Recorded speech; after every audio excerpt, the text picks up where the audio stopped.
భారతదేశంలో అంతర్యుద్ధం చేయడానికి విదేశీ శక్తులు ప్లాన్ చేశాయా? అవును, ప్లాన్ చేశాయి. రాహుల్ గాంధీ సాక్షిగా ఆ యొక్క ప్లాన్లు జరిగాయి. ఎప్పుడైతే నేపాల్లో జన్జట్ ఉద్యమము ఊపందుకుందో అక్కడ ఉన్నటువంటి ప్రభుత్వ నేతల్ని వాళ్ళు పరిగెట్టించి ఉరికించి మరీ కొట్టారో, ఆ తర్వాత ఇక్కడ కూడా అదే విధంగా నేతల్ని కొట్టాలి, తిట్టాలన్న విధంగా ప్రతిపక్షాలన్నీ ప్లాన్ చేసి, ముఖ్యంగా రాహుల్ గాంధీ విదేశీ శక్తులతో ఆ ప్లాన్ చేస్తే అది అట్టర్ ఫ్లాప్ అయింది. ఎందుకు? ఇక్కడ ప్రభుత్వం మీద వ్యతిరేకత లేదు. మీరెవరూ కూడా ఇక్కడ అస్థిర ప్రభుత్వాన్ని లేకపోతే అస్థిరమైనటువంటి పరిస్థితులు సృష్టించలేరని జన్జట్కి అర్థమైంది. దాంతో అట్టర్ ఫ్లాప్ అయింది.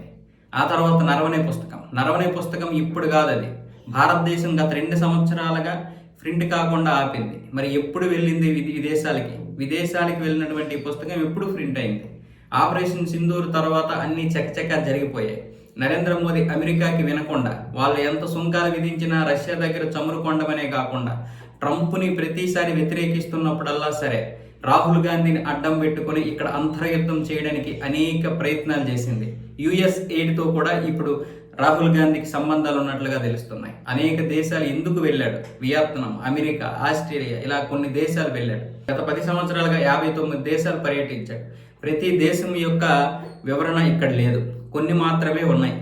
ఆయన దేశం బయటికి వెళ్ళిన ప్రతిసారి దేశం గురించి వ్యతిరేకంగా మాట్లాడాడు. కేంద్రం గురించో లేకపోతే బీజేపీ గురించో కాదు, దేశం గురించి వ్యతిరేకంగా మాట్లాడాడు. ఈ నరవనే పుస్తకాన్ని పట్టుకొని ఈరోజు పార్లమెంటు సాక్షిగా ఆయన లేవనెత్తుతున్నటువంటి ఏవైతే ప్రశ్నలు ఉన్నాయో అవి కూడా పెద్దగా ఫలించడం లేదు. ప్రజల్లో ఎంత అవగాహన వచ్చిందో దీన్ని బట్టి మనకు అర్థమవుతుంది. ప్రజల్లో అవగాహనే కనుక రాకపోతే ఈరోజు ఒక బంగ్లాదేశో లేకపోతే ఒక నేపాల్ లాంటి పరిస్థితి మన దేశంలో వచ్చేది. ఆ పరిస్థితి రావడానికి కేవలం రాహుల్ గాంధీ మాత్రమే కాదు, విదేశాల్లో ఉన్నటువంటి శక్తులన్నీ ప్లాన్ చేశాయి. నరేంద్ర మోదీ తలలు వంచడానికి, రాహుల్ గాంధీని పావుగా వాడుకోవడానికి ఎన్ని ప్రయత్నాలు చేసినా ఇక్కడ నరేంద్ర మోదీ యొక్క ప్రభుత్వం ఎంత పటిష్టంగా, ఎంత దృఢంగా ఉందో తెలియడానికి మనకి చాలా విషయాలు బయటికి రాలేదు. అయితే ఆయన యొక్క దృఢత్వం, పటుత్వం బయట ప్రపంచానికి తెలిసింది కాబట్టి ఈరోజు యూరోపియన్ యూనియన్ దేశాలు, కెనడా, చైనా లాంటి దేశాలన్నీ కూడా ఈరోజు మన దగ్గరికి వచ్చి ఒప్పందం చేసుకుంటున్నాయి, వాణిజ్య ఒప్పందం.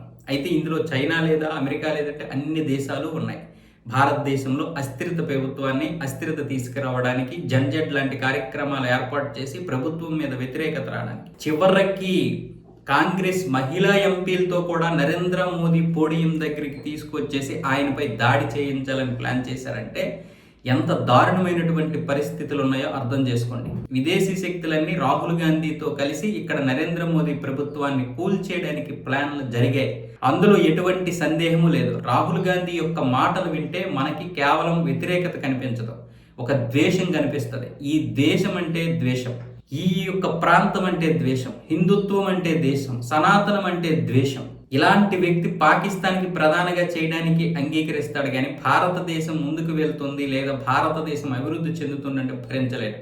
ఇటలీ కంటే ముందుకు వెళ్ళకూడదు, అమెరికా కంటే ముందుకు వెళ్ళకూడదు, పాకిస్తాన్ కంటే అభివృద్ధి చెందకూడదు అని కోరుకునే మొట్టమొదటి వ్యక్తి, ఒకే ఒక వ్యక్తి ఎవరైనా ఈ దేశంలో ఉన్నారంటే అది రాహుల్ గాంధీ అని స్పష్టంగా పార్లమెంటు సాక్షిగా మనకు తెలిసినా సరే ఇంకా మనం ఆయన్ని పార్లమెంటుకి పంపించడానికి, లోక్సభకు పంపించడానికి, ఇంకా ఓట్లేసి గెలిపిస్తున్నందుకు బుద్ధి లేనిది ఎవరికంటే మనకి. నేను ఇది కేవలం వ్యతిరేకతతోనో లేకపోతే కాంగ్రెస్ అంటే నాకు కోపంతోనో చెప్పడం లేదు. ఈరోజు పరిస్థితులు చూసుకున్నట్లయితే ప్రతి ఒక్క పరిస్థితి కూడా ఆయన్ని వేలెత్తి చూపించే విధంగానే ఉంది. ఒక ప్రభుత్వాన్ని విమర్శించడం వేరు, దేశాన్ని విమర్శించడం వేరు. బయటికి వెళ్తే దేశాన్ని విమర్శించడమే కాదు, దేశంలో ఉన్నప్పుడు కూడా ఆయన దేశం మీద ద్వేషం చూపిస్తూనే ఉన్నాడు. మనం దీన్ని అర్థం చేసుకోవాలి. ఇలాంటి వ్యక్తులు రేపు ప్రధానమంత్రి అయితే పరిస్థితి ఏంటి? పాకిస్తాన్కి సగం, బంగ్లాదేశ్కి సగం, అమెరికాకి సగం అమ్మేస్తాడు. ఆయన పదవి దిగేలోపు ఈ భారతదేశం ఔన్నత్యాన్ని ఎలాగో పాడు చేసేస్తున్నాడు. పక్కన పెడితే భారతదేశం ఉనికి లేకుండా ఏ రాష్ట్రంకి ఆ రాష్ట్రం ముక్కలు చేసేసి మొత్తం తాకట్టు పెట్టేసేటువంటి పరిస్థితికి వస్తారు. ఎందుకంటే ఇప్పుడు 15 సంవత్సరాలు ఉంటుంది కాబట్టి బీజేపీ 2029 వరకు ఈ 15 సంవత్సరాలుగా వచ్చినటువంటి మార్పు మొత్తం నాశనం చేయడానికి, కశ్మీర్లో 370 అమలు చేయడం కానీ, లేకపోతే అయోధ్యలో మళ్ళీ బాబ్రీ మసీదు నిర్మించడానికి కావచ్చు, లేకపోతే ఇప్పుడు బీజేపీ తీసుకొచ్చినటువంటి విధానాలన్నీ చివరికి వందే భారత్ లాంటి ఈ కొత్త ఆవిష్కరణలు కూడా పక్కకు పడేసి దానికి మళ్ళీ ఏ బాబరో మాత్రమో లేకపోతే ఇంకేదో పేర్లు పెట్టేసి నడిపించేటటువంటి పరిస్థితుల్లో కూడా పక్క ప్లాన్తో ఉన్నారు.